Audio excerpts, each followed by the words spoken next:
أعوذ بالله من الشيطان الرجيم. بسم الله الرحمن الرحيم. الحمد لله رب العالمين وبه نستعينه على أمور الدنيا والدين وصلى اللهم على نبينا محمد وعلى آله وصحابته أجمعين. السلام عليكم ورحمة الله وبركاته. waxaan ku bilaabayaa magaca allahaasoo naxariista guud iyo naxariista gaarkaama. mahaduna dhammaanteed walaalayaal waxay u sugnaatay rabbiga barbaariyey ee uunkamay ee sawirtay ee abuuray ibni aadamka iyo caalamiinta dhammaantoodba. waxaanan idinku salaamayaa salaanta islaamka oo macnaheedu ay tahay nabadgelyo, naxariis iyo barakooyin ka timi xagga ilaahay korkiina ha ahaato. walaalayaal muuqaalkan wuxuu ku saabsaysanaan doonaa jawaab aynu insha allahu tacaala haddii ilaahay uu ka dhigo aan u jawaabi doono muuqaal video ah oo social mediaha aan ku arkay. muuqaalka waxaa dhici karaysa inuu googo-an yahay, laakiin anigu wixii aan arkay un baan ka warrami doonaa insha allahu tacaala. nin soomaaliya oo dabcan mucatab buu sitaa ama saliib ayuu sitaa. markaa waxaan ka dareemay inuu yahay christan inuu yahay ama masiixi inuu yahay, kaas oo markaa waxa weeyaan bulshada muslimiinta soomaalida su-aal weydiiyey. dabcan su-aasha haddii uu u baahan yahay waxay ahayd inuu culimmada uu weydiiyo. markaa ma garanayo haddii ay qorsho kale ay jirtay ama project kale ay jirtay in uu dadka muslimiinta ah uu kusoo dhex tuuro oo shubuho ahaan ama ismoodsiin ahaan uu kusoo dhex tuuro. markaa taa ma ka jawaabi karayo, isagaa ka jawaabaya. su-aaluhu maxay yihiin haddaba? su-aalaha anigu wixii aan arkay 3 su-aalood baan arkay. 3da su-aaloodna sababta aan uga jawaabayo waxa weeyaan waxaan arkay ama aan dareemay inay yihiin 3 su-aalood oo shubahaada oo u baahan in loo caddeeyo shakhsigaas markaa dalbaday jawaabta dalbaday in loo caddeeyo waa kow. sidoo kale muslimiinta laftigooduna waxay u baahan yihiin in loo caddeeyo su-aalahaas oo kale, si markaa insha allahu tacaala wixii shubahaada ama ismoodsiin ah ee markaa muslimiinta lagu soo dhex turo aynu insha allah u radino marka haddii ilaahay ka dhigo. waxaan arkay markaa 3 su-aalood muuqaalka. 3 su-aalood baa markaan kusoo koobay. kow, mid waxay ka warramaysay su-aasha koowaad al-istiwaa, yacni waxaa loo yaqaano ilaahay baa u istiwooday subxaana wa tacaala, carshigiisa dushiisa u istiwooday. sidee buu u istiwooday? su-aal saas oo kale ah ayaa markaa aan ka dhex dareemay markaan muuqaalka aan daawaday. waa kow, su-aashaas markaa meesha way ku jirtaa. su-aasha labaad ee ku jirta waxa weeyaan kursiga ilaahay ama kursiga ilaahay uu leeyahay wuxuu waasac uu ku noqday samooyinka iyo dhulka labadaba wuu ka weyn yahay. taasna halkaana shubahaa soo gashay ama ismoodsiin, iyadana insha allah jawaabteeda oo saxa buu helaya. waxaa kale oo markaa meesha ku jirta carshiga raxmaanka oo su-aashaas uu ku celceliyey amaan anigu aan maqlay. su-aashaasina waxay ku saabsiisanayd carshiga ilaahay ee raxmaanka ah. haddii ilaahay malaa'igtiisu ay xambaarsan tahay oo khaasatan maalinta yowmalqiyaamana 8 malaa'ig ay xambaarayaan, ilaahay miyuu raacaya mise ma raacayo? su-aashaasina waxay ahayd su-aal markaa aan ka dareemay ama aan ka maqlay muuqaalka. intaasunbaan anigu maqlay. haddii wax kale ay jiraan anigu maan maqlay, lakiin anigu 3daas su-aalood baan maqlay. 3da su-aaloodna markii aan arkay waxaan u fahmay in ay tahay mas'alo ku saabsisan shubuho oo u baahan in isagana qofka loo caddeeyo, sidoo kale bulshada islaamka ee muslimiinta ee dadka soomaalida ahna loo caddeeyo. marka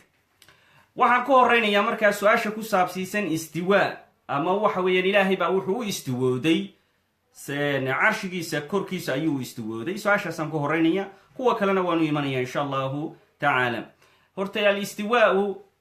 ilaahay baa horta ereygan istiwaa ilaahay qur-aanka 7 jeer buu ku sheegay. 7 jeer ayuu ilaahay qur-aanka kariimka uu ku sheegay. tusaale ahaan waxaa ka mid ah aayaadka ay ku soo aroortay. ilaahay wuxuu yidhi subxaanahu wa tacaala ina rabbakum allahu aladii khalaqa asamaawaati waalarda fi 6 ayaam huma istawaa cala alcarsh. suurat alacraaf aayadda 54aad. ilaahay wuxuu dhahay ilaahay baa ah rabbigiinnaasoo ah ka abuuray samooyinka iyo dhulkaba ku abuuray 6 maalmood ku abuuray. huma istawaa cala alcarsh, markaasuu ilaahay u istiwooday carshiga dushiisa. marka waayahay, su-aashu waxa weeyaan oo ayna soo weydiiyeen sidee buu ilaahay ugu istiwooday carshiga dushiisa? marka hore istiwaha waa in lagu tacriifiya. al-istiwa maxaa looga jeeda? al-istiwa waxaa looga jeedaa culummada islaamku waxay ku tacriifiyeen alculuwu walculuwu walirtifaac, yacni ilaahay wuxuu ka sarreeyey oo ka korreeyey carshigiisa dushiisa ayuu ka korreeya kana sarreeya. sidaas weeyaan qaabka saxda ah ee culummada islaamku ay ku fasireen istiwaha waxa uu yahay. istiwuhu macnaheedu ma aha ilaahay baa ku fadhiya carshigiisa ku fadhiya, sidaa laguma macnaynin, waayo arrintaas fadhigu kumay soo aroorin qur'aanka kariimka ah, kumanay soo aroorin sunnada nebiga sala allahu calayhi waalihi wasalam. inuu ilaahay u carshigiisa uu ku istiwoodo waxaa looga jeedaa bimacnaa ilaahay baa ka sarreeya oo ka korreeya carshigiisa. laakiin arrinta fadhiga ilaahay baa ku fadhiya carshigiisa kumay soo aroorin qur-aanka, kumanay soo aroorin sunnada, waxay ku soo aroortay bibleka waxay ku soo aroortay bibleka ayuu ku soo aroortay kiristaanka, dabcan dee qofkaa su-aashiina soo weydiinayey uu markaa waxa weeyaan uu lahaa waan ka mid ahay, ama uu sheeganayay in uu ka tirsan yahay. markaa biblekay ku soo aroortay fadhigaasi, gaar ahaan kitaabka maaragtay loo yaqaano second kings ama boqorka labaad. waa bibleka kitaabka boqorka labaad weeyaan, cutubka 22aad faqradda 19aad waxaa ku qoran, haddaba ereyga rabbiga maqla, waxaan arkay rabbiga oo carshigiisa ku fadhiya oo ciidankiisii samada oo dhan taagtaagan yihiin midigtiisa iyo bidixdiisa. xaggee ku soo aroortay bibleka? kitaabka boqorka ee labaad, cutubka 22aad faqradda 19aad. marka inuu carshiga ilaahay ku fadhiyo kumay aroorin qur-aanka, kumanay soo aroorin sunnada nebiga, waxay ku soo aroortay bibleka kitaabkiisay ku soo aroortay. marka yacni waxbaa iskaga qaldan qofkii, maadaama backgroundkiisa uu yahay yacni christan uu yahay, waxbaa iskaga qaldan. wixii uu ku maqlay kitaabkiisa ama uu kristanka ka soo maqlay ayuu markaa waxa weeyaan su-aashii loogu talagalay in la weydiiyo kiristaanka ayuu weydiiyey markaa muslimka. marka waxbaa iskaga dhex qaldan. marka waxaanu leenahay fadhiga inuu ilaahay uu carshiga ku fadhiyo kumay soo aroorin qur-aanka, kumanay soo aroorin sunnada, waxay ku soo aroortay bibleka. waaye islaamku al-istiwa buu sheegay, istiwa inuu ilaahay ku istiwoodo carshiga raxmaanka dushiisa. istiwahuna waxa weeyaan waa inuu ilaahay uu ka sarreeyey oo uu ka korreeyey, markaa waxa weeyaan carshigiisa uu ka korreeyo uuna ka sarreeyo. sidaasaana maaragtay ilaahay uu sheegtay. mar haddii ilaahay uu sheegtay oo sifadaa uu dhahay waan ka sarreeya waanan ka korreeya carshigayga, isaga allihii ka sheegtay ayaa loo sugaya, lamana qarinayo, markaa wax kalena laguma dariyo, lamana diidiyo. ilaahay baa dhahay anaa ka sarreeya waanan ka korreeya, bes intaasana noo ku istaagaynaa, mawquufiin cala nas, naska iyo daliilka soo arooray baan ku istaagaynaa. imaamu malik raximahullah markii la weydiiyey ma huwa alistiwa ama kayfa istawa allahu cala alcarsh, sidee buu ilaahay ugu istiwooday carshiga raxmaanka, wuxuu ku jawaabay oo wuxuu yidhi alistiwaau macluum waalkayfiyatu majhuul waliimaanu bihi waajib wasu'aalu canhu bidca. istiwaha ilaahay uu istiwooday carshigiisa dushiisa ee uu ka sarreeyey ee uu ka korreeyey waa macluum, waa lagu yaqaanaayo qur-aankay ku taallaa, ilaahay baa noo sheegay oo qur-aanka ilaahay bay ku taallaa. waalkayfiyatu majhuul, qaabka iyo kayfiyada ilaahay uu xagga sare u aadayna waa majhuulun, lama garanayo, ilaahay noomuu sheegin subxaanahu wa tacaala, lama garanayo. marka waliimaanu bihi waajib, inaan anigu rumeeyo wixii ilaahay ii sheegayna waa waajib bay aniga igu tahay. wasu'aalu canhu bidcatun, in lay weydiiyo qaabkii ilaahay xagga sare u fuulay ama xagga yacni carshiga raxmaanka uu uga korreeyey ee uga sarreeyey waa bidco, layma weydiin karo, waayo ilaahay inoomuu sheegin ama faahfaahin arrintaa kamuu bixinin rabbiga weyne subxaanahu wa tacaala. caqligu marka ibni aadamka caqligiisu wuxuu tilmaamaya oo uu sheegaya inuu ilaahay korreeyo, inuu ilaahay uu sarreeyo buu tilmaamaya. waxaana waajiba mar walba inuu allahaas haddii uu makhluuqu yahay, haddii uu khaaliqu yahay, waa inuu makhluuqiyadiisa ama wixii uu abuuray inuu ka korreeyo u ka sarreeyo. saasaa caqligu uu tilmaamaya. caqligu muxuu tilmaamayaa in khaaliq iyo makhluuq bay kala yihiin. khaaliqu waa allihii wax abuuray, makhluuquna waa la abuurihii la abuuray. saa aawadeed khaaliqu waa inuu ka sarreeya oo ka korreeya makhluuqa, saasuu caqligii bani aadamkuna uu tilmaamaya. marka khaaliqu kuma soo dhex milmi karo, kumana dhex darsami karo makhluuqii uu abuuray. maaha sida ay sheegayaan maaragtay kristanka ama nasaaradu ay sida ay sheegaan ee ay dhahaan ilaahay baa wuxuu ku dhex milmay ibni aadamkii isagoo nina buu yimi, deetana dhulkuu yimi ilaahay. waa sidayna inoo sheegaan markii hore intuu hooyadii abuuray, hooyadii maryamo weeyaan, hooyadii waa maryama calayhi assalaam. dabcan maryamo waxa weeyaan waa gabadh islaamka agtiisa waxa weeyaan waa gabadha ugu khayrka badan adduunyada, laakiin ayagu siday sheegtaan waxay dhahaan waa mother of god, waa hooyadii ilaahay dhashay. markaa waxa weye caqligu wuxuu ku siinayaa ilaahay ma wuxuu abuuray hooyadii, kadibna markuu hooyadii abuuray buu ka dhashay hooyadii. hal haadaa yucqal? caqliga ibni aadamka may geli karta inuu ilaahay abuuray hooyadii kadibna markii ilaahay uu abuuray hooyadii uu ka dhashay oo ay 9 bilood hooyadii ay uurka ku qaaday hal hada yucqal caqliga ibni aadamka ma gelayso marka ilaahay subxaanahu wa tacaala kuma dhex darsamayo kumana dhex milmayo ibni aadamka iyo makhluuqii uu ilaahay u abuuray waxa waajiba inuu ilaahay uu ka sarreeyo oo uu ka korreeyo waaya si aawadeed baa islaamku ilaahay subxaanahu wa tacaala sifooyinka maaragtay uu isku tilmaamay diinta islaamka waxa weeyaan alkabiir almutacaal ilaahay waa allaha weyn ee almutacaali korreeye sarreeye weeyaan nacam carshiga raxmaankana waxa weeyaan makhluuqyada ilaahay uu abuuray waa wixii ugu horreeyey kuwii ugu horreeyey ee ilaahay uu abuuray makhluuq la abuuray weeyaan carshigu ilaahay baa abuuray waa sida aniga lay abuuray subxaanahu wa tacaala oo aan qof ibni aadama u ahay ayuu ilaahayna carshiga u abuuray waa makhluuqyada ilaahay buu ka mid yahay waana kuwii ugu horreeyey yaa inoo sheegay nebigii ilaahay baa noo sheegay calayhi salaatu wasalaam xadiidkii maaragtay imaamu albukhaari uu soo saaray xadiiska lambarkiisu yahay 7418 nebigeenna wuxuu leey calayhi salaatu wasalaam kaana allahu walam yaku shay-an walam yaku shay-an qablahu kaana allahu ilaahay wuu jiray waagii hore walam yaku shay-an qablahu wax ka horreeya ilaahayna may jirin saawadeed buu nebigeenna wuxuu ku ducaysan jiray allahuma anta alawalu falaysa qablaka shay wa anta alaakhiru falaysa bacdaka shay وأنت الظاهر فليس فوقك شيء وأنت الباطن فليس دونك شيء إلهي وأضاه كيوغو الريعي كاه الرئيسين ما يجرين أضاه كودن بيعيد كادن بين إسانا ما جرت سبحان الله وايهي هذا هدي إلهي سبحانه وتعالى وياهي كيوغو الريعي نبي قينا نوشيغ عنك حديث بخاري وصوصاري وين كان الله إلهي وجري ولم يكن شيئا قبله إلهي وحكه الريينا ما يجرين saawadeed wax allaaliya wax ka horreeyay ilaahay ma jira carshiga raxmaanku maba u jirin ba markuu ilaahay jiray subxaanahu wa tacaala ee mar dambu ilaahay carshiga uu abuuray muxuu dhahay nebigu wa kaana carshuhu cala almaa carshiga raxmaankuna wuxuu ahaa biyo korkeed ayuu ilaahay uu ku abuuray subxaanahu wa tacala lianno carshigu waa makhluuq isaguna ka mida makhluuqyada ilaahay biyuhuna waa makhluuq ka mida makhluuqyada ilaahay ثم خلق السماوات والأرض مركاسو إلهي أبوري سموينكي يدولك بو أبوري وكتب في الذكر كل شيء مركاسو لوح المحفوظ كان قري مقادير تيسا يقو آمد إلهي وقو أنصدي أردن لوح المحفوظ كيسا يقو قرانت مركال كان محينو كفايدنا وحينو كفايدنا كو إلهي وجري عيد كهو الرئيسان ما يجرين عيد معي ساهدنا ما يسنجرين عرشيقنا مردن بو إلهي وأبوري سبحانه وتعالى مردن بأي إلهي أبوريها عرشيق وأبوري كدبنا إلهي وأبوري سموينكي إيو دولكي بو أبوري إيو مقاديرتنا وقري إيو مركا وحويان إلهي ومركا سبحانه وتعالى وأبوري مخلوق يدي كلام وايهي هذا بقى إلهي مركي وأبوري سموينكي يدولك سيدو أبوري صدح فكرة با مركا جرت صدح فكرة با وحسو أروريي شيخ الإسلام ابن تيمية رحمه الله ayaa soo aruuriyey saddexda fikradood markuu ilaahay u abuuriyay qaabku u abuuriyay koonkiisa kama waramayno cirka iyo dhulka kaliya koonka oo dhan baynu sheegaynaa marka carshigiisa kursigiisa wax oo dhan ilaahay subxaanahu wa tacaala marka la isku daro qaab noocayba ayuu ilaahay u abuuray saddex fikradoodun baa yacni suurtagal ah ama ibni aadamka caqligiisa kusoo dhici kara kow wuxuu dhahay sheikhulislaam ibnu taymiya waxa kow ah inuu ilaahay subxaanahu wa tacaala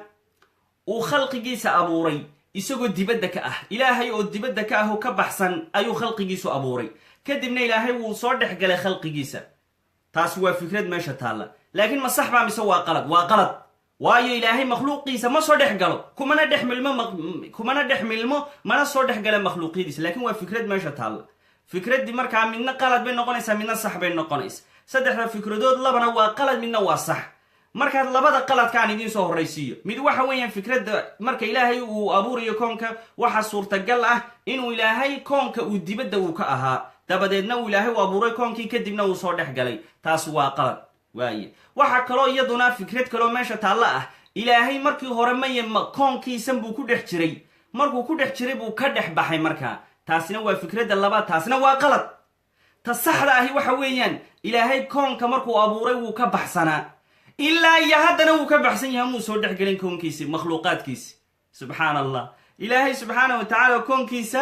markii horena wuu ka baxsanaa markuu abuurayeyna wuu ka baxsanaa iminkana wuu ka baxsan yahay si aawadeed buu nabigeena wuxu uhi calayhi salaatu wasalaam ilaahay isagoo fowqi 7 samaawaat yacni fowqa alcarsh carshiga raxmaanka ilaahay isaga oo ka sarreeya haddana wax ka qarsoon ma jiraan, wax walbana wuu arkaa waana u jeeda ilaahay subxaanahu wa tacaala, cilmigiisana wuu ku og yahay.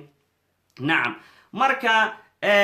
muslimiinta annagu haddaan nahay waxaan u sugaynaa ilaahay wixii uu dhahay sifadaasaan ley waan u sugaynaa ilaahay subxaanahu wa tacaala. sifooyinkiisuna ilaahay waa sifooyin wanaagsan ayuu wada leey. haddii aan kaga yimaado arrintii istiwa ama ilaahay sidee buu ugu istiwooday xagga samada, macnaheedu ay tahay ilaahay wuu ka korreeyey wuuna ka sarreeyaa, manuu soo dhexgelin makhluuqaadkiisa. haddii jawaabtii intaa ay ku eg tahay waxaan usii gudbayaa markaa su-aashii labaad oo ahayd ilaahay sidee buu kursigiisu ugu waasacmay ama uga weynaaday samooyinka iyo badhoolkaba. dabcan in kursigiisu ilaahay uu waasacu yahay ilaahay baa qur-aanka ku sheegay suuradda labaad ee qur-aanka kariimka, suuratulbaqara aayadda 255 aayatulkursida ayuu ilaahay ku sheegay. wuxuu ilaahay u dhahay wasica kursiyuhu samaawaati waalard, ilaahay kursigiisu wuxuu waasacu ku noqday samooyinka iyo dhulkaba ayuu ilaahay waasac kursigiisu ku noqday. waay markaa ilaahay halkan wuxuu ku sheegtay inuu leeyahay kursigaasi markaa lama mid noqonayo carshiga, lama mid noqonay ee carshiga iyo kursiguba labadooduba waa makhluuqiyo ilaahay uu abuuray, waa noole ilaahay uu abuuray labadooduba. subxaan allah. sidee buu kursigu haddaba waasac ugu noqday samada iyo dhulkaba?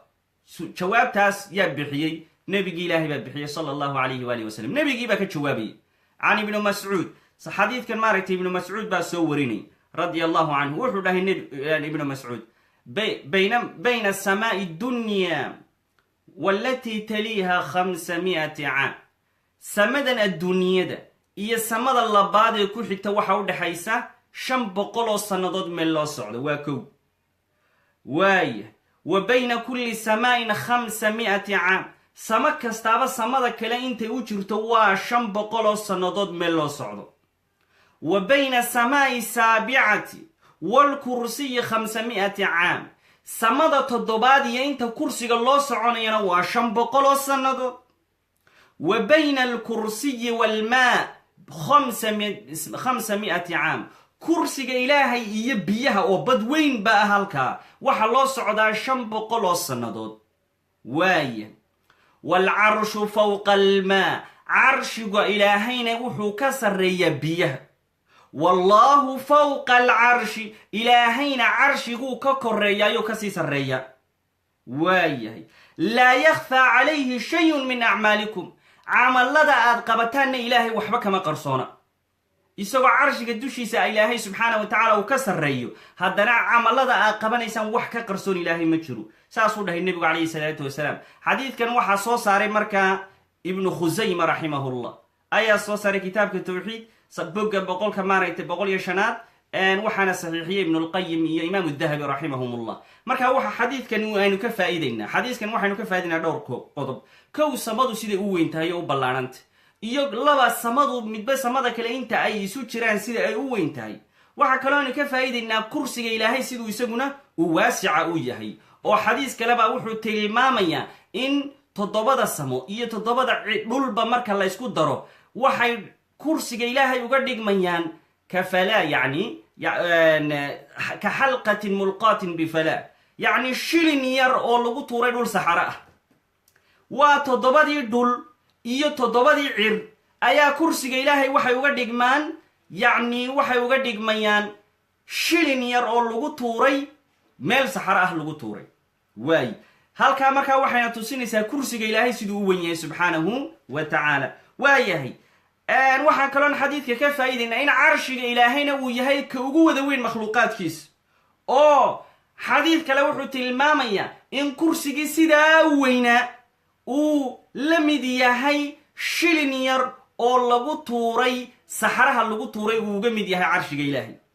inuu uga mid yahay maxay ama uga dhigmo carshiga ilaahay subxaana wa tacaala, kursigu wuxuu u dhigmayaa shilin yar oo meel saxaraha lagu tuuray. yaa arkaya marka kursigii sidaa u weynaabaa wuxuu carshiga ka noqonayaa shilin yar. fa subxaana allahi alqaadiri alwahaab. subxaana allah. waxay ku tusinaysaa marka sida uu u weyn yahay kursigu. marka haddii aad tidhi qaabkeebuu kursigu u weyn yahay oo su-aal aad ka dhigtay, jawaabtu waxa weeyaan kursigu waa kursiga ilaahay weeyaan, waa makhluuq ka mida makhluuqyada ilaahay. samooyinka iyo dhulkaba labadabana wuu ka weyn yahayo xataa samada toddobada sama iyo toddobada dhulba haddii laysku daro waxay uga dhigmayaan yacni kursiga ilaahay shilin yar bay uga dhigmayaan. waxayna ku tusinaysaa yacni qudradda ilaahay iyo weynida ilaahay bayna ku tusinaysaa iyo makhluuqyada ilaahay subxaanahu wa tacaala kuwaasaynu ka warramaynay siday u wen yihiin ayay ku tusinaysa. haddaynu ka soo gudubno su-aashii ahayd qaabkeebay u weyn tahay kursiga ilaahay uu u weyn yahay, waxaan u imanaynaa su-aashii saddexaad oo ahayd markaa waxa weeyaan carshiga raxmaanka iyo cidda xambaarsan. carshiga raxmaanka iyo cidda xambaarsan ilaahay baa horta qur-aanka ku sheegay in carshiga raxmaanka markaa malaa'iga ay xambaarsan tahay. suuratu Ghaafir aayadda 7 ilaahay wuxuu yidhi aladiina yaxmiluuna alcarsha waman xawlahu, kuwa xambaarsan carshiga raxmaanka iyo kuwa hareerahooda jooga oo malaa'igta ilaahay ah. suuradaasu ilaahay ku tilmaamay in malaa'igta ilaahay ay xambaarsan yihiin carshiga ilaahay, waa kow. sidoo kale ilaahay aayad kalena waa ku tilmaamay, waana aayadda uu daliishanayay baan filayaa, waa suuratulxaaqa buu ilaahay ku tilmaamay aayadda 17 ayaa ilaahay wuxuu yidhi wayaxmilu carsha rabbika fawqahum yowmaidin 8, carshiga rabbigaa waxaa qaadaya ama xambaaraya 8. marka isagu wuxuu dhahay 8 malag baa xambaaraya. waa su-aasha kale qaybteeda dambena waanu imanaya, waan ka jawaabaya. 8 malag baa xambaaraya buu yidhi. horta meesha inay 8 malag ay tahay ma cadda, ilaahay muu dhihin 8 malag weeyaan, wuxuu ilaahay dhahay 8 8 buu yidhi. marka culummada islaamku xitaa waa isku khilaafeen 8dani ma 8 malag baa waa kow, mi 8 noocoo malaa'igta noocyo kala duwan oo 8 noocoo malaa'igta ah baa waa 2, mise waxa weeyaan 8 saf oo waa malaa'ig aad u tiro badan oo 8 saf ka kooban. 8dii ilaahay muu sii macnaynin, wuxuu dhahay 8 unbaa xambaaray. 8daasi ma 8 malag baa, ma 8 saf baa, ma 8 nooc baa? culummadu waa isku khilaaftay marka. nacam marka qur-aanku wuu tilmaamaya in carshiga ilaahay subxaanahu wa tacaala ay malaa'iga xambaarsan tahay, laakiin ilaahay miyuu u baahan yahay in carshigiisa loo xambaaro? waa su-aal kaleo iyaduna kasoo dhex baxaysa meesha. miyuu ilaahay u baahan yahay in carshigiisa loo xambaaro? waa maya, ilaahay uma baahna carshigiisa in cid uba xambaarta. haddaa maxaa malaa'igtu ay u xambaarsan tahay carshiga? waxay u xambaarsan tahay oo jawaabtu waxa weeye ilaahay markuu malaa'igta u abuuray, malag kastaba ilaahay shaqu u diray iyo camal buu u diray oo wuu shaqo geliyey. ilaahay malaa'igtiisuu shaqo geliyey. markaa malaa'igta qaar ka mida ayuu ilaahay wuxuu shaqadooda ka dhigay inay xambaaraan carshiga ilaahay. ilaahay isagoon u baahnayn inay cidi wax u xambaarto ayuu haddana wuxuu shaqo geliyey qaar ka mida malaa'igtiisa inay xambaaraan carshiga ilaahay oo ayna u tasbiixsadaan isaga keligii bes. shaqadoodu waa inta. subxaan allah. haddii aad i weydiisado aad tidhaahdo oo maxaa u daliilay inaanu ilaahay u baahnayn in carshigiisa cid u xambaarto, waxaan ku leeyahay caqligaaga ayaan doonaya inaan adeegsado. waayo ilaahay markii hore ee uu abuurayay carshiga waa makhluuqii ugu horreeyey ilaahay uu abuuray carshigu weeyaan. markuu abuuray carshiga bilowgii hore ma waxaa jiray malaa'ig u xambaarsanayd? ilan carshigu wuxuu ahaa makhluuqii ugu horreeyey buu ahaaye, ma cid baa u xambaarsanayd markaa? waa maya, may jirin cid malaa'ig kale oo markaa xilligaa dee u xambaarsanayd ilaahay. waayo samada iyo dhulkaba ilaahay mabuu abuurinba, makhluuqii ugu horreeyey ilaahay u abuuray carshiga ayuu ahaa. carshigiina maadaama uu ilaahay u abuuray, ilaahay baa quwadiisa iyo awooddiisa ku qaadayay oo ku hayay markaa carshiga. subxaan allah. marka waxay daliil u tahay allihii malaa'igta oo aan jirin carshigiisu uu jiray, waxay daliil u tahay inaanu ilaahay baahi u qabin malaa'ig markaa isagoo u xambaarta, ee keliya wuxuu alla ugu talagalay in uu allaha weyni uu ku shaqo geliyo malaa'igta uu abuuray ayaa markaa waxa weeyaan camalkoodi ilaahay uu sidaa uu ka dhigay. waayo malag kastaba ilaahay camal iyo shaqu u dhiibay, ku maaragtay malagga nafta qaadaya, kuwa suurka afuufaya, kuwa cadaabtiisa maaragtay subxaan allah ka shaqaynaya, kuwa jannada ka shaqaynaya. malag kastaba camal buu qabanaya. marka malaa'igta ilaahay baa ugu talagalayo wuxuu ilaahay siiyey awood ay ku xambaari karaan carshiga ilaahay subxaanahu wa tacaala. waayo waxaa kaloo ku tusinaysaa inaanu ilaahay baahi u qabin malaa'igta, oo marka ilaahay subxaanahu wa tacaala uu isagu awooddiisa uu ku qaadi karo kuna xambaari karo. waxaa ku tusinaysa annagu ka muslimiin ahaan waxaan rumaysannahay in dhammaan makhluuqaadkao dhan ay dhimanayaan.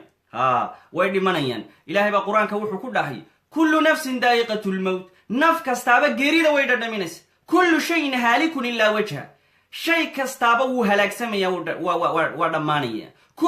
kullu man calayha faan wayabqa wajhu rabbika duljalaali walikraam. dhammaan waxa dhulka korkeeda ama koonkan dusheeda ah oo dhan way dhimanayaan. sidaa awgeed malaa'igta xambaarsan carshiga raxmaanka laftigoodu way dhimanayaan markay dhintaanna iyo carshiga qaadayo waa su-aal kale ila malaa'igtii way dhimatay adiga waxaa kugu qafilan malaa'igtan waxay xambaarsan tahay oo keliya carshiga ilaahay oo ilaahay bay ku sidaa saasaa isaga ka dhadhacsan laakiin inagu waxaanu leenahay malaa'igtu aan jirin buu carshigu jiray waa kow ta labaadna subxaan allah laa ilaaha ila allah malaa'igtu markay dhintaan malaa'igtii markay dhintaan carshiga yaa qaaday yaa xambaaray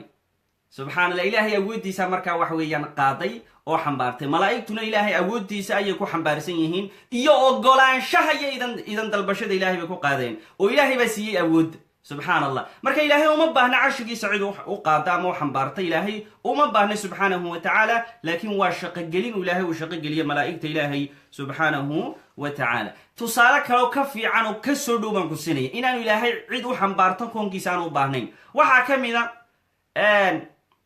tusaalahaas waxa weeyaan cirkan aynu arkayno iyo dhulkan aynu joogno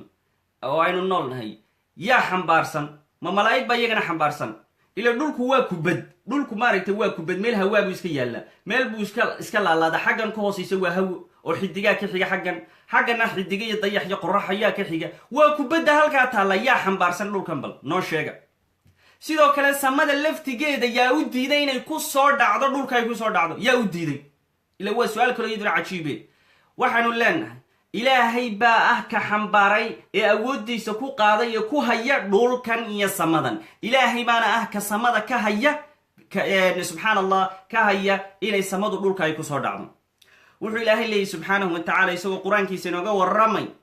wayumsiku samaa an taqaca cala alardi ila biidni ilaahay baa ah ka haya samooyinka ka haya inay samadu dhulka ay ku soo dhacdo ina allaha binnaasi la ra'uufu raxiim dhab ahaanti ilaahay dadka waa mid u tudhid badanoo una naxariis badan suuratulxaj weeyaan aayadda 56aad weeyaan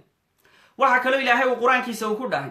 ina allaha yumsiku asamaawaati waalarda an tazuula walain zaalata in amsakahumaa min axadin min bacdi inahu kaana xaliiman ghafuura ilahay wuxuu leeyahy isaga ayaa ah samooyinka ka haya iyo dhulka labadaba ilaahay baa haya haddii ilaahay uu suuliyo ama uu baabi'iyo samadii ama dhulkii mid ka midaba uu baabi'iyo in amsakahumaa min axadin min bacdi waa kuma cidda qahaynaysa ama xambaaraysa samadii ama dhulkii yaa haynayo awooddiisa ku haynaya hadduu ilaahay uu rabo inuu baabi'iyo samadii ama dhulkii ilaahay uu baabi'iyo yaa ku haynaya marka ma jirta marka cid haynaysa buu ilahay leeyahy subxaanahu wa tacaala waana ilaahay mid dulqaad badan oo naxariis badan aayaddaasna waxay ku soo aroortay suuratu faatir aayadda 41aad weeyaan samada ad arkaysi tirar male haye leanno hadday tirar samadu leedahay waxaanu dhihi lahayn halkanay ku taagan taho tiirarkana haya laakiin tirar male dhulkuna tirar male oo haddaynu dhulku tirar lahaan lahaa waxaanu dhihi lahayn dhulkan tiirarkana haya dhulkuna tirar male meel hawaabuu iska yaalla xidigtii meel hawaabay iska taal qoraxdii meel bay ka dhalaalaysa dayixii meel buu ka dhalaalaya subxaan allah dhagxaantii iyo kawaakibkii iyo meerayaashii yaa haya ayagoon tiirarba lahayn ilaahay baa haya subxaanahu wa tacala awooddiisa ku haya sidaa awgeed allaha awooddiisa ku haya qorax iyo dayax iyo maaragtay kawaakibta iyo meerayaasha iyo dhulka iyo dhagxaanta iyo ashuhub wanayaasi kuwaasoo dhan allaha haya ayaa awooddiisa ku haya carshigana malaa'igta ilaahayna haddii ilaahay uu dilo ilaahay awooddaa wuu leeyahay inuu hayo iminkana ilaahay baa u ogolaaday inay xambaarsan yihiin nacam markaa samadu tiirar male dhulkuna he tiirar male ilaahay awooddiisana lagu xambaaray subxaanahu wa tacala ilaahay baa ku qaaday halka kristanku hadda kristanku waxayna aaminsan yihiin inay samadu tiirar leedahay oo dhulkuna uu tiirar leeyahay hadda kristaanku waxay rumaysan yihiin inuu samadu tiirar leedahay dhulkuna wuu tiirar leeyahay oo rukunna uu leeyahay halka muslimka iyo islaamku ay leeyihiin ma laha tiirar ilaahay baa ku sheegay qur-aanka khalaqa asamaawaati bigayri camadin tarawnaha ilaahay baa ah ka abuuray samooyinka ayagoon wax tiirar lahayn suuratu luqmaan aayadda 10aad weeyaan khalaqa asamaawaati bigayri camadin tarawnaha ilaahay baa abuuray samooyinka ayagoon wax tiirar lahayn tarawnaha waad arkaysaan miyaydan arkan oo xagguu cirku ku leeyahay tiirarka bal naga tus meeshu tiirarka uu ku leeyahay laakiin kristanku waxay rumaysan yihiin inuu cirku leeyahay maxay tiiraruu leeyahay dhegayso waxa ku qoran kutubtooda iyo bibleka kitaabka ayub the job ayaa u yaqaanin ayub kitaabka ayub cutubka 26aad faqradda 11aad maxay leedahay oo kutubta kristanka ah oo biblekooda ah kitaabka ayuub cutubka 6aad faqradda 11 tiirarka cirka ayaa gariiraya tiirarka cirku way gariiraan oo cirku ma tiirar buu leeyahay kristankii markaa waxaa ku qoray kutubtoodii inuu cirku tiirar leeyahy oo ay dhaheen tiirarka cirka ayaaba gariiraya taasoo keliya maaha ee dhulkan aynu arkayna kubadda meesha iska taalla ah ayayna leeyihiin tiirar buu leeyahy dhegayso haddaba waxaa ku qoran kutubtooda kitaabka samuelka koowaad cutubka 2 faqradda 8 maxaa ku qoran wuxuu leeyahay waayo tiirarka dhulka rabbibaa iska leh subxaan allah oo dhulku tiirarka xagu ka leeyahy balkaalina tus meeshu dhulka tiirarka uu ku leeyahy haddana kitaab kale eeg haddana kutubtooda ka mida kitaabka ayuub cutubka 9aad faqradda 6aad dhulku wuxuu ku ruxmayaa meeshiisa oo tiirarkiisu way wada gariiraan oo dhulkuna ma tiirar buu leeyahay subxaan allah fiiri marka qur-aanku wuxuu leeyahay dhulka iyo cirku tiirar male kristanka iyo bibalkooduna wuxuu leeyahay tiirar buu leeyahay cirku dhulkuna tiirar buu leeyahay sidaa awgeed ha la yaabin markuu leeyahay yaa xambaaraya samada carshiga ilaahay leanna waxaa maskaxdiisa ku jirta caqligii kristaanka ku jira way backgroundkiisu qofku hadduu kristan uu yahay wixii uu bibaleka ku maqlay buu u haystaa inay diinta islaamkuna aaminsan tahay saas oo kale subxaan allah marka ilaahay baa samada iyadoon tiirar lahayn xambaarsan ilaahay baa markaa dhulka subxaanahu wa tacaala awooddiisa ku haya iyadoon tiirar lahayn carshigana ilaahay baa markaa waxa weeyaan awooddiis iyo qudraddiisa ilaahay baa ku haya malaa'igtan xambaarsanna ilaahay baa ugu talagalay subxaanahu wa tacaala in ay markaa xambaaraan awoodda ay markaa ku xambaarayana ilaahay baa siiyey subxaanahu wa tacaala waayahay maalinta qiyaame waa su-aashii maaragtay lagu celcelinay maalinta qiyaame ilaahay hadduu imanayo oo carshigiisana uu ku fadhiyo miyuu raacayaa mise ma raacayo buu yidhi very intelligent question waa su-aal aad u khatara weeyaan oo markaa wax weyn in badan uu kasoo fekeray waa su-aal khatara weeyaan maalinta qiyaame carshiga ilaahay hadduu ku fadhiyo miyuu soo raacayaa ila carshigii waxa weeyaan malaa'igtiiba keenaysa maalinta qiyaame miyuu ilaahay raacayaa mise meesheedu ayuu ilaahay uu marka mise ilaahay ma raacayo su-aashaasay ahayd jawaabtu waxay tahay adeer weli waxa isaga kaa qaldan waxa muslimku rumaysan yahay iyo waxa maaragtay kristanku rumaysan yahay muslimku ma rumaysna inuu ilaahay carshiga uu ku fadhiyo kristankaa rumaysan inuu carshiga uu ku fadhiyo ilaahay waa annagii kuu sheegaynay ee kugu lahayn kristankaa rumaysan oo kitaabka maaragtay boqorada ee 1aad cutubka 22aad faqradda 19aad waa kii lahaa waxaan arkay rabbiga oo fadhiya carshigiisa markaa muslimku ma rumaysan inuu carshiga ilaahay uu fadhiyo laakiin kristankaa rumaysan waxaana cajiiba kan le waan arkay ilaahay siduu ku arkay markaa subxaan allah ilaahay baan arkay oo carshigiisa fadhiya subxaan allah marka su-aasha yaa xaqule inay ka jawaabaan waxaa xaqule ciddii tidhi ilaahay baa carshiga fadhiista ayaa xaqule inay ka jawaabaan maaha muslimku ma rumaysna muslimku inuu ilaahay fadhiyo carshigiisa ilaahay uu ka sarreeya carshigiisa ayuu muslimku rumaysan yahy subxaanahu wa tacaala marka carshiga ilaahay marka la keenayo ilaahay miyuu raacaya mise ma raacayo su-aashaas waxa weyan in boobka la weydiiyo waa in vetikaanka la weydiiyo waa in katoliga la weydiiyo waa in protestankiya ay maaragtay la weydiiyo jehovah's witness iyo madaahibta kristanka maaha su-aal maaragtay muslimka ku socotaa marka way kaa qaldantay su-aasha waxa weeye loogu talagalay su-aasha kristanka adaa ka jawaabaya marka muslimku kama jawaabayo waayo maba rumaysnaba muslimkii adaa rumaysan oo kristana waaya waxa kale oo aynu markaa waxa weeyaan halkan aynu baraarujinaynaa maalinta qiyaame way ka duwan tahay qawaaniinteedu iyo qaanuunadeedu iyo xeerarkeedu iyo sharciyadeedu way ka duwan yihiin adduunyadan aynu noolna ilaahay subxaanahu wa tacaala wuu imanayaa maalinta qiyaame muxuu imanayaa ilaahay subxaanahu wa tacaala ilaahay wuxuu u imanayaa si uu kala xukumo uunkiisa iyo makhluuqaadkiisa oo qof kastoo ibni aadamaba ilaahay buu hor istaagayay nacam laba sababoodna ilaahay wuu imanaya laba sababoodna ilaahay maalinta qiyaame wuu u imanay kow inuu maaragtay kuwii gaalada madaxa adkaan camaladii ay qabteen in dabaysha la raaciyo camaladoodii waa kow waa sababta koowaad ilaahay wuxuu dhahay qur-aankii subxaanahu wa tacala wuxuu ku sheegay waaladiina kafaruu acmaaluhum kasaraabin baqiicatin yaxsabuhu dam'aanu maa'an xataa ida jaa'ahu lam yajidhu shayan wawajada allaha cindahu fawafaahu xisaabah wallahu sariicu alxisaab kuway gaaloobay camaladooda ilaahay wuxuu ka dhigay sida dhalanteed oo markaa meel saxaro ahadoo marayaba meel baa dhalanteed biyaa kaaga muuqday deetana kii haraadanaa wuxuu u qaatay inay biyo tahay xataa idaa jaa'ahu markii uu yimi lam yajidhu shay-an kamuu helin meeshii wax biyo ah wawajada allah ilaahay baana uu ka helay cindahu agtiis fawafaahu xisaabahu markaasuu ilaahayna u oofiyey xisaabtiisa wuu oofiyey qabsa baa layidhi markaa sababta ilaahay u imanaya waa maxay waa in kuwii camalada markaa la yimi atheiska mulxidiinta ahaye ilaahay dafre ilaahay ma jiro kuwii dhahay ilaahay ma jiro ayaa waxay kadis ay ku noqonaysaa ilaahay jiritaankiisa kadis ku noqonaya iyo lama filaan wawajadu llah ilaahay bay heleen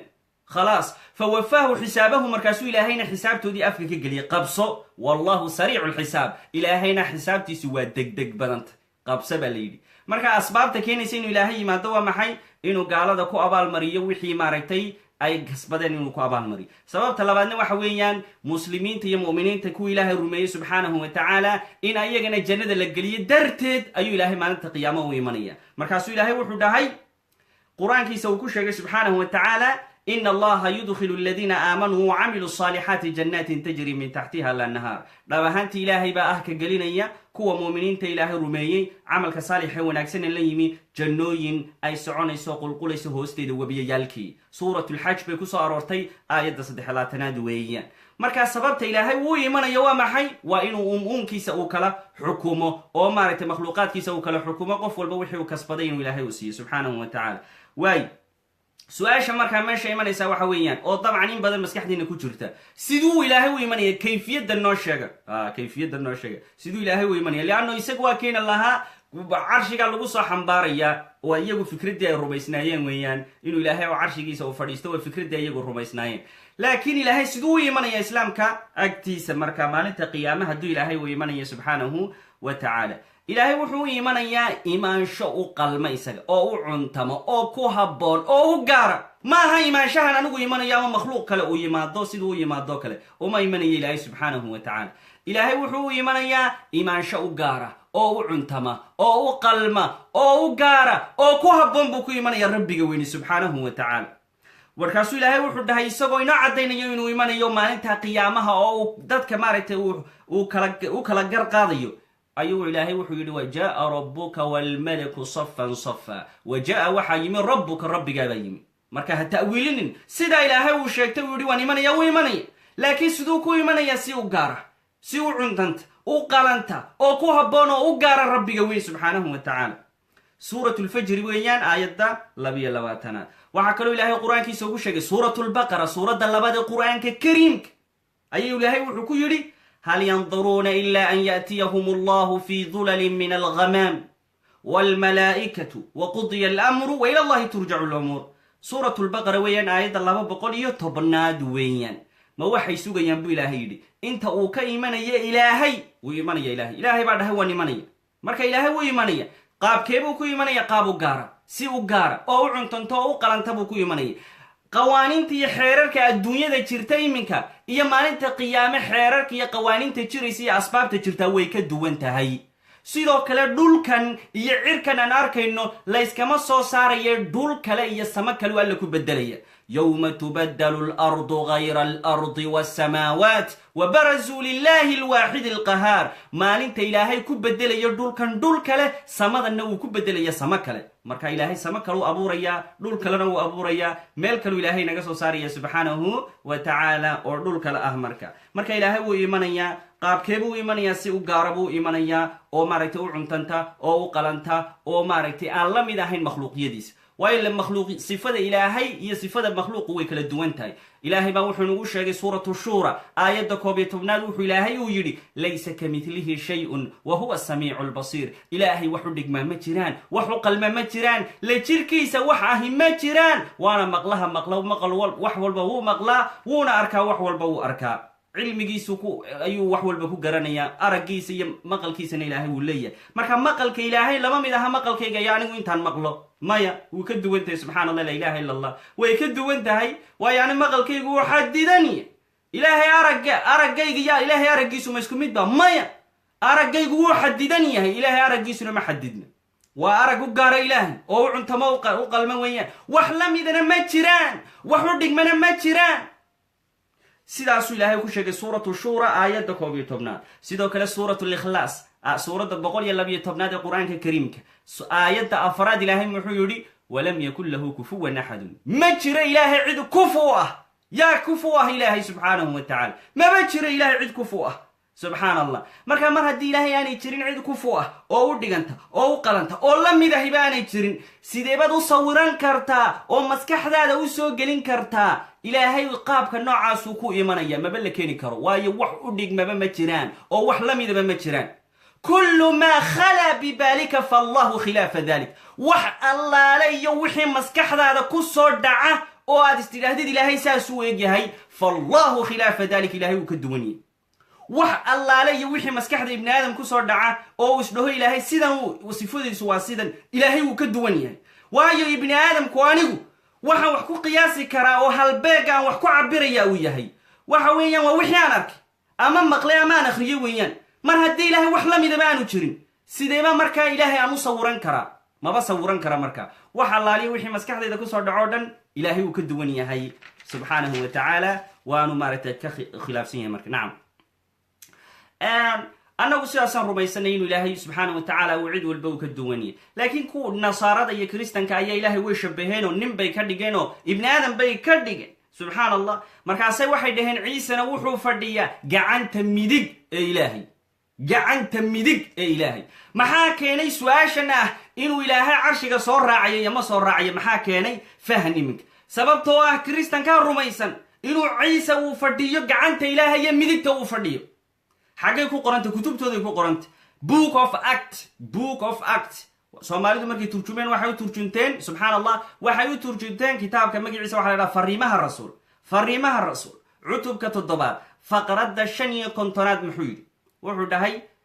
iyagoo maaragtay nebi ciise ka warramaya oo iyagu ilaahay u rumaysan yihiin ama wiil ilaah ayaa waxay dhaheen oo wuxuu arkay ammaanta ilaah iyo ciise oo midigta ilaahay taagan ilaahay midigtiisuu taagan yahay ciise subxaan allah waayahay kitaabka kale loo yaqaano efesian baa loo yaqaana laakiin soomaalidu waxay ula baxday efeso weeyaan cutubka 1 faqradda 20 wuxuu dhahay oo fadhiistay meelaha jannada xagga midigta waa ciise ka warramaya oo wuxuu fadhiistay meelaha jannada xagga midigta ilaahay dhankiisa midig buu fadhiistay waayahay sidoo kale kitaabka colossians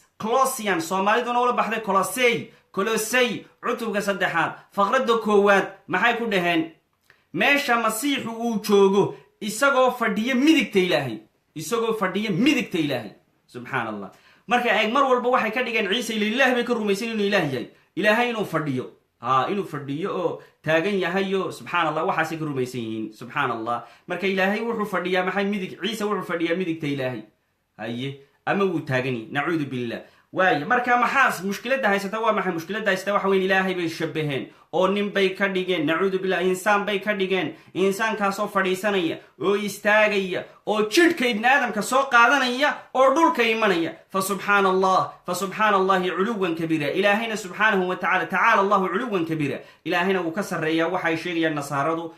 sarrayn aad u weyn buu ka sarreeya xumaan iyo nuqsaanba ilaahay subxaanahu wa tacaala wuu ka nasahan yahay waanu ka dheeryahay subxaanahu wa tacaala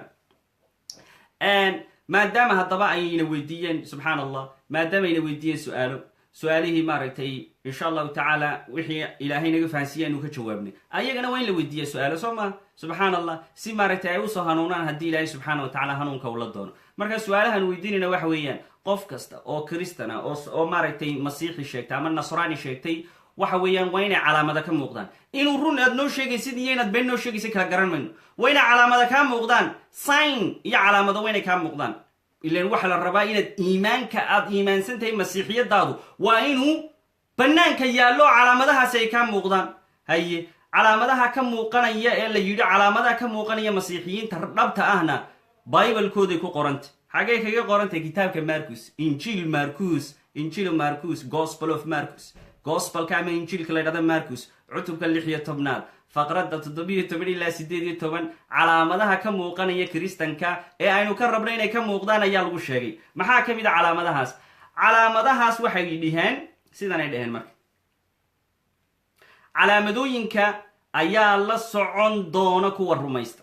calaamadooyinkan ayaa la socon doona kuwa rumaysta bimacnaa kuwa rumaysan diinta kiristanka magacayga kow tiriya magacayga ayay jimanka ku saari doonaan magaca ciise masiix baa jimanka lagu saaraya waa kow afaf cusubna way ku hadli doonaan waa laba abeesooyinna way qaadan doonaan waa saddex oo hadday cabbaan wax lagu dhimanayana waxba kuma noqonayaana waxba ma yeelaysa waxaa lagu dhimanayo waa afar gacmaha ayay kuwa buka dul saarayaan wayna bugsanayaan kuwaas subxaanaka yaa ilaaha alcaalamiin ilaahayooda xumaan iyo nuqsaanba ka nasahan waxaanu kaa rabnaa adeero calaamadahan kugu qoran buuggaaga inay kaa muuqdaan haddaad masiixi dhabatay oo kiristaanaad dhaba tahay wayn calaamadahan kaa rabaa kow waxaan kaa rabaa inaad jimanka ka saarto magaca ciise masiix jimanka dadka kaga saarto ayaan rabnaa maantana waxa dadka jin ku jira waa la yaqaanaa kiristanka ciidda iyo tiradaasay ka badan inta jinka ku jirto orodo in the name of Jesus magaca ciise masiix orodo jimanka kaga saar waayo waa calaamadaha lagugu garanayo waa inaad dadka jimanka ka saartaa waa kow laba waa inaad afaf cusub ku hadasho afaf cusub oo qalaad waa inaad ku hadasho afaf qalaad oo aanad u dhalan waa inaad ku hadasho waxaanu kaa rabnaa inaad ku hadashid luuqadda chinaha waxaanu kaa rabnaa inaad ku hadashid luuqadda waqooyiga kuuriya ama south kuuri waxaan kaa rabnaa luuqadda zulu inaad ku hadashid waxaa lagaa rabaa afrikaana inaad ku hadashid subxaan allah wax lagaa yeelaya ma jirto luuqado cusubna wayna ku hadlaan waxaanu rabnaa calaamadaha si aad noo tusido inaad iimaanaad taha iimaankaagu uu dhabaysan yahay waa inaad ku hadashaa luuqadaha adduunyada wada cusub oo dhan subxaan allah waaye ta saddexaad waa inaad abeesooyin sidataa abeesooyin masas waa inaad soo qaadataa masas laa xawla walaa quwata illa billah dabcan wuxuu soo qaatay isagu saliibkii iyo mucatabkiibuu soo qaatay waxay ahayd beddelkeeda si uu inoo tusiyo inuu masiixi dhaba u yahay inuu abeesooyin soo xidho abeesooyin iyo masas waayahay waxaa kaloo aynu ka rabnaa masiixigaas waa inuu cabbaa wax dadku ku dhintaan oo aanu isaguna ku dhimanayn laa xawla walaa quwata illa billah waa inuu cabbaa maxay wax ay dadku ku dhimanayaan oo aanu isaguna ku dhimanin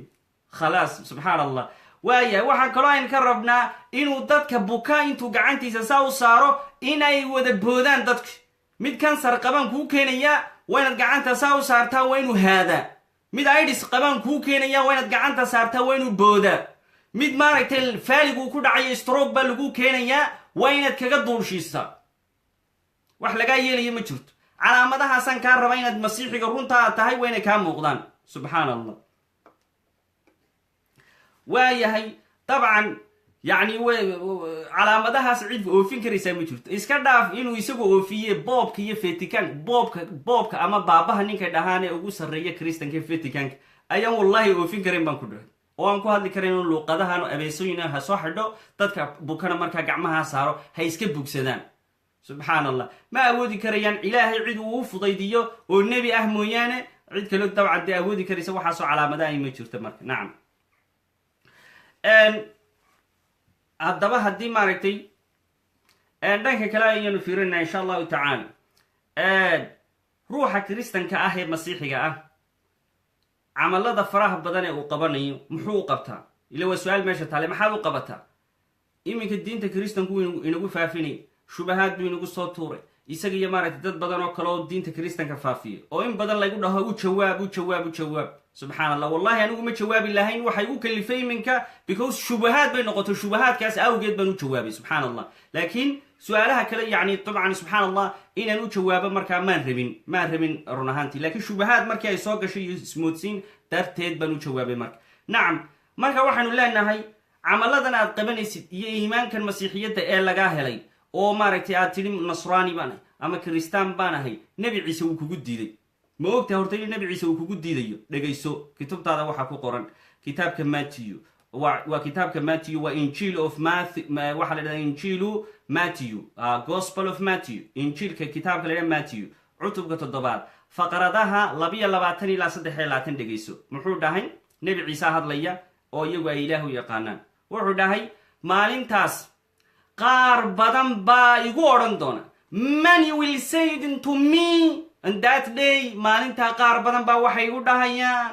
have we prophesied in thy name miyaanaan magacaaga waxyaalo badan aanan ku sheegin waxay dhahayaan maalintaa buu dhahay lord rabbiyow nebi ciise hadlaya dhegayso waxa uu leeyahay maalintaas qaar badan baa intay ii yimaadaan waxay ku dhahayaan Lord, Lord, Rabbiyow, have we prophesied in thy name? Miyaanan magacaaga wax ku sii sheegin, oo miyaanan magacaaga jinniyo ku saarin, oo miyaanan magacaaga wax badan oo xoog la ku samaynin. Faqradda 13aad markaasaan ku odhan doonaa idinma aqaano. I never knew you, kuma aqaano. Depart from me, idaafa, evil doers, shayaadiin yahay idaafa. Subxaanaka ya ilaaha alcaalamiin, subxaanaka ya allah, ilaah wada xumaan iyo nuqsaan ba ka nasahan. waxa ciise ayaa marka dambe uu soo laabto ayaa wuxuu dhahayaa qaar badan baa ii imanaya buu. qaar badan baa money will come unto me. qaar badan baa waxay ku dhahayaan maxay? Lord, Lord, Rabbiyow. su'aal ba isweydiin leh. waayo adduunyada dadka ku nool ee u yaqaana nabi ciise inuu Lord uu yahay oo Rabbi uu yahay? ma yahuuda, ma buuriishka, ma muslimiinta, ma hinduuska, ma agnostiga, ma atheiska, ma mulxidiinta? waayo waa kristanka Lord u yaqaana. Soomaaliya Rabbi iyagu sooma yaqaanaan. yaa u yaqaana nabi ciise inuu ilaah yahay oo Rabbi uu yahay. waa kristanka masiixiyiinta wax weeyaan ayaa u yaqaana inuu Lord uu yahay. Okay, haddaba kuwa la hadlaya waayo ee u yaqaana nabi ciise inuu Rabbi uu yahay waa masiixiyiin. maxay dhaheen marka? Lord, Lord, Rabbiyow bay dhaheen. haye miyaanan magacaaga wax ku sii sheegin? kow, oo miyaanan magacaaga jinniyo ku saarin, oo miyaanan magacaaga wax badan oo xoog la ku samaynin? camal saalixana way la yimaadeen. iimaankii masiixiyadda waa laga helo inay ciise masiix Rabbi u rumaysan yihiin. waa kow, halkaasay taallaa. sidoo kale waxa u dheer camallo fiican bay qabteen oo magaca ciise masiix bay waxay ku qabteen marka jinniyo ku saareen, oo magaca ciise masiix bay bridge ku dhiseen, oo magaca ciise masiix bay markaa waxa weeyaan ay quxuntiga ku qaabiloon, dadka caydho ay ku siiyeen, hay'adaha ay lacaga ku siiyeen. waa magaca ciise ayay waxaasoo wanaag ay ku qabteen. haddana jawaabtii waxay noqotay nabi ciise ka timi I never knew you, kuma aqaano. Depart from me, waar idhaaf, evil doers, shaydaan yow idhaaf. muxuu nabi ciise kugu jawaabay su'aasha? muxuu nabi ciise uu kugu jawaabay?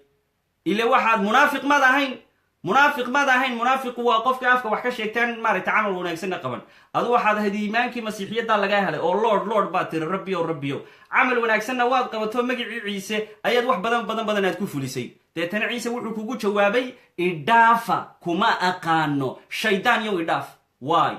come on, why buu nabi ciise saa ugu jawaabaya? kiristaanka muxuu nabi ciise saa ugu jawaabay? xagay ku qoran tahay? maanaha gacmahayga ku qoray? waa maya, kutubtooday ku qoran tahay. kitaabka Matthew cutubka 7 faqradda 22 ilaa 23 oo akhri. subxaan allah. sababtan kuu sheegayaa uu nabi ciise uu saa ugu jawaabayo sababtu waxa weeyaan nabi ciise ilaahnimo muu sheegan, ilaahna waad ka dhigtay. sababtu waa maxay? nabi ciise ilaahnimo muu sheeganin, ilaahna waad ka dhigtay. subxaan allah, laa ilaaha ila allah. nabi ciise weligii muu dhihin anigu waxaan ahay Rabbi. nabi ciise weligii muu dhihin anigu waxaan ahay wiilka ilaahay uu dhalay, the begotten son. muu sheeganin nabi ciise. he never claimed divinity. he never said I'm a god. he never said worship me. weligii muu dhihin icaabuda. weligii muu dhihin ilaahayga dhigta. weligii muu dhihin aniga waxaan ahay wiilka keliya ilaahay uu dhalay, the only begotten son. muu dhihin nabi ciise sida. manuu dhihin saddexda ilaahay taaluudka, trinityga, trinity taaluud, ilaaha saddexoolaha ah mid ka mida baan ahay. muu dhihin nabi ciise sida. mabuu sheeganin warka noocaasa muu sheegin nabi ciise. haddaa yaa sheegay? ilan waa cajiib iyo la yaab leh. waa kan kitaabka ay car ka soo saara dad xiniinyo leedahay oo boobka ugu sarraysa kiristanka ka u tago waxaad ka soo saartaa meesha ciise uu ku dhahay ilaah baan ahay, meesha ciise uu ku yidhi wiilka ilaahay uu dhalay baan ahay, meesha ciise uu yidhi saddexda ilaah mid ka mida baan ahay. noo keen kitaabka, noo keen. iyagoo kumanaan baybalay jiraan, kuma taalo. manuu dhihin nabi ciise, manuu sheeganin. yaa qoray haddaa waxan? nabi ciise muu dhihin, laakiin qaar kale oo maaragtay Saint Paul, the real founder of Christianity, aasaasaha rasmiga aasaasid diinta kiristanka, Saint Paul oo ah ninka qoray kala badh kitaabka New Testamentiga iyo ka badan ba qoray, ayaa u faygaray ciise waa ilaah, ciise waa wiilka ilaahay u dhalay, saddexda ilaah buu ka mid yahay. rag kala qoray, maaha ciise muu sheeganin. marka su-aasha isweydiinta le waxa weeyaan, who is your master? war waayo macallinkaagu? yaad warka ka qaadanaysa? macallinku miyaanu ahay nabi ciise calayhi salaam? nabi ciise waa in warka laga qaataa. marka haye nabi ciise warkiisii baan rabaa meeshuu isagu ku dhahay ilaah baan ahay, amaaniga ha lay caabudo. maxaad rabbiga uga dhigtay? maxaad ilaahay shirkiga ugula kacday waa laga rabaa marka subxaan allah waana sababta nebi ciise adigoo caabuday oo rabbi ka dhigtay oo markaa waxa weye camallo fiicanna qabtay uu kugu yidhi depart from me idhaaf kuma aqaan shaydaanyow dembiilayow idhaaf subxaan allah laa ilaaha illa allah waay muxuu haddaba nebi ciise sheegtay oo kutubtaada ku qoran muxuu nebi ciise u sheegtay oo kutubtaada ku qoran ciise wuxuu sheegtay oo kutubtaada ku qoran waxa weeye kitaabka yuxanna ama john waa gospel of john chapter 14 verse 28 weeyaan waa kitaabka la dhahdo yuxanna cutubka 14 faqradda 8 muxuu yidhi ciise my father is greater than I eebbahay baa aniga iga weyn ila adigu waxaad tidhi ciise waa ilaahay soo maaha haddana ciise wuxuu leeyahay aniga eebbahay baa aniga iga weyn dabcan ereyga father wuxuu loo adeegsadaa ilaahay baa loo adeegsadaa dabcan diimihii hore father marka eebbahay ama rabbigay baa aniga iga weyn waa kow saasuu ku dhahay halkaa waxaa kaloo isla kitaabka john oo yuxanna ah cutubka 10 faqradda 29 uu ku dhahay my father is greater than all eebbahay baa cid walba ka weyn waa allahu akbar weeyaan ayuu nebi ciise dhahay ilaahay baa cid walba ka weyn buu yidhi waay sidoo kale kitaabka matthew cutubka 12 faqradda 8 muxuu dhahay nebi ciise calayhi salaam isagoo hadlaya I cast out devils by the spirit of God waxaan shaydaanka ku saaray ruuxda ilaahay muu dhihin anaa saaray shaydaankii muu dhihin anaa saaraya shaydaanka muu dhihin nebi ciise sidaa ee ruuxda ilaahay baan ku saaray shaydaanka buu yidhi subxaan allah u fiirsada marka sidoo kale kitaabka yuxanna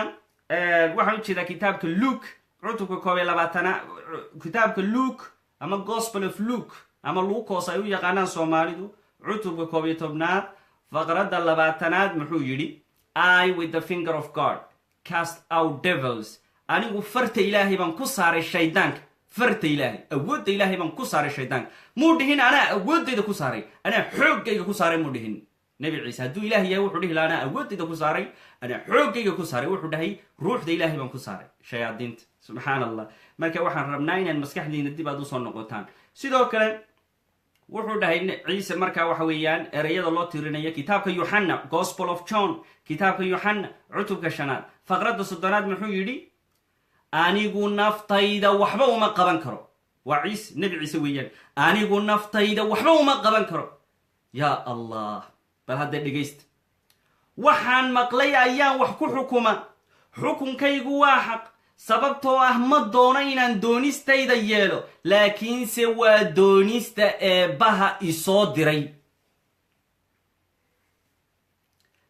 hadduu ilaahay yahay muxuu dhihi waayey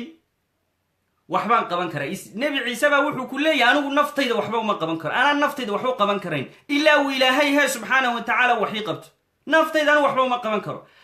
markaa walaalayaal caqliga ibni aadamka miya gasho inaad caabuddo maaragtay nebi ka mida nebiyada ilaahay oo ibni aadama oo addoon ka mida addoommada ilaahay caqliga ma gasho oo isagiisii uu leeyahay anigu naftayda waxuma qaban karo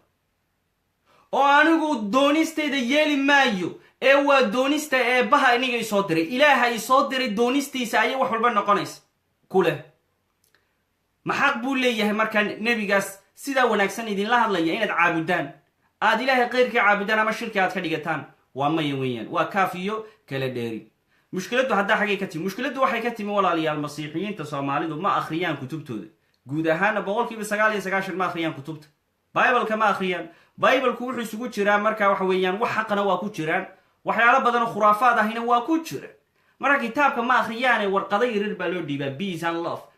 nabad iyo jacayl meelaha lagu warwareejiyo ma akhridid kitaabka marka kitaabkaaga akhri oo dib ugu laabo oo nebi ciise ereyadiisa raadi ma aha dadka kale waxay sheegayaan saint paul iyo matthew ama marcos ama john ama markaa waxa weeyaan raggaasi ay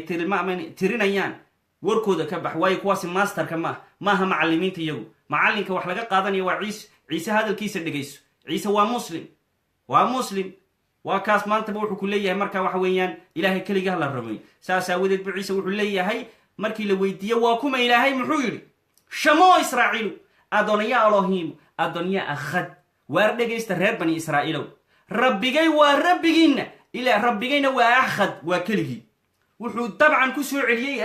absolutely eraygii u dhahay nebi muuse ayuu dib u soo celiyey waa shahaadadii diinta masiixiyadda ama yuhuudda lagu geli jiray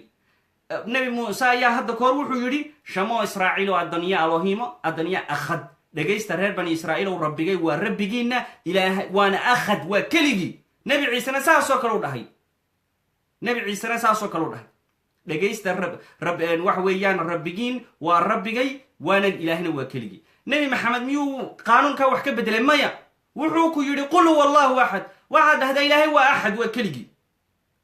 trinityga haddaa xaggaad ka keentay ciise wuxuu leeyahy akhad waa keligii buu ilaahay ayuu nabi ciise dhahay nabi muuse wuxuu dhahay akhad